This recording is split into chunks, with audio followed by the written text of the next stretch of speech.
అతులితబలధామం స్వర్ణశైలాభదేహం ధనుజవనకృశానం జ్ఞానినామగ్రగణ్యం సకలగుణనిధానం వానరాణామధీశం రఘుపతి ప్రియభక్తం వాతజాతం నమామి. అనన్యమైన బుద్ధిని, అవసరమైన బలాన్ని, మంచి వాక్కును, కీర్తిని, అరోగతను అంటే వ్యాధులు లేకుండా ఉండే దేహాన్ని, నిర్మలత్వాన్ని కేవలం స్మరణమాత్ర చేత, కేవలం ఆంజనేయ స్వామిని స్మరించడం చేత అందజేసే భగవంతుడి ధారణ, దీక్షాధారణ చేస్తున్న భక్తాగ్రేసరులందరికీ అభినందనలు తెలియజేస్తూ, ఈ వీడియోపై విమర్శలు చేయకండి, అనవసరం అనుకున్న వాళ్ళు పాటించకండి. ఈ వీడియో అవసరం ఉన్న వాళ్ళకే, మార్పు కోరుకుంటున్న వాళ్ళకే. దీక్షా సమయంలో సమయం వృధా చేయకండి. మీరు చేస్తున్న వృత్తిని మానుకోకండి. ఆంజనేయ స్వామి తన జీవన కాలంలో ఇవాల్టి వరకు ఆయన చిరంజీవి, సప్త చిరంజీవులలో ఆంజనేయ స్వామి కూడా ఒకరు. ఒకనాడు కూడా సమయాన్ని వృధా చేయలేదు. సమయమే రాముడు అనుకున్నాడు. కనుక మీరు కూడా మీ వృత్తిని నిర్వహిస్తూనే దీక్షలో పాల్గొనండి. దీక్షా సందర్భంగా ఏకభుక్తం చేయండి. మధ్యాహ్నం ఒక పూట మాత్రమే భోజనం చేయండి. వ్యాధులకు సంబంధించిన మందులు వేసుకునే వాళ్ళు మాత్రం తదనుగుణమైనటువంటి ఆహారాన్ని స్వీకరించండి. రాత్రిపూట ఫలభక్షణ లేదా ఉపహారం మాత్రమే చేయండి. ఏకభుక్తంలో కూడా షడ్రసోపేతమైన భోజనం దీక్షకు నిషిద్ధం. అనేక రకాల ఆహార పదార్థాలు స్వీకరించడం మానుకోండి. అసలు దీక్షలో ఉన్నవాళ్ళైతే మారడగకుండా భోజనం చేయమని చెప్పడం జరిగింది శాస్త్రం. అంటే ఇంకోసారి మళ్ళీ వెయ్యి అనకుండా భోజనం చేయాలి ఆ పూటకి, ఎంత దొరికితే అంత.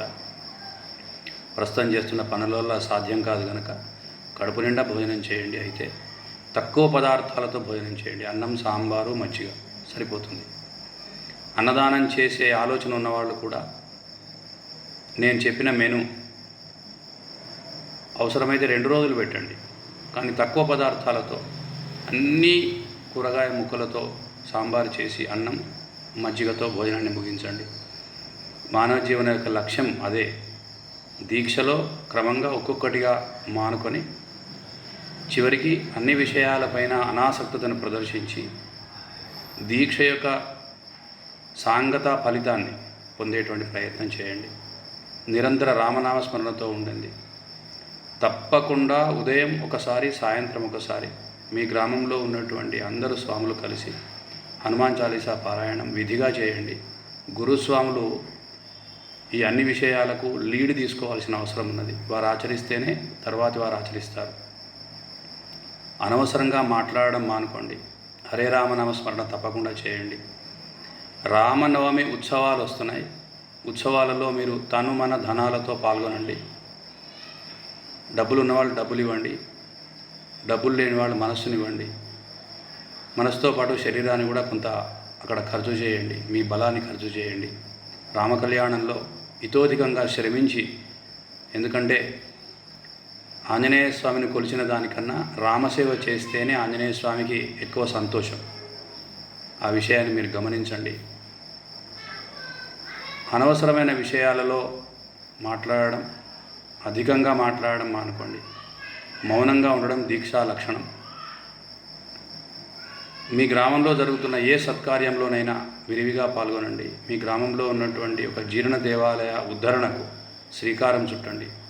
ఈ దీక్షా సమయంలోనే ఆ జీర్ణ దేవాలయం కొంతలో కొంత మెరుగుపడేలా శ్రమించండి. ఇందుకు మీ గ్రామస్తుల సహకారం తీసుకోండి. విరమణ కూడా ఎక్కడైతే మీరు దీక్షా ధారణ చేసినారో అక్కడే విరమణ చేసే ప్రయత్నం చేయండి.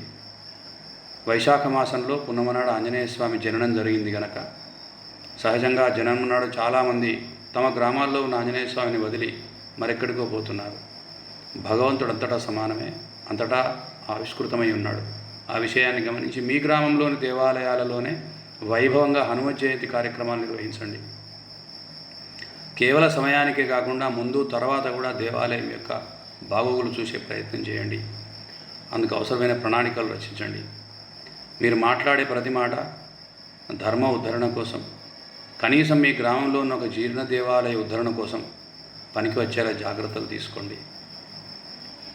ఇది నేనేదో ఉపదేశం చేయడమో, సూచనలు చేయడమో, వేదాంతం చెప్పడమో కాదు.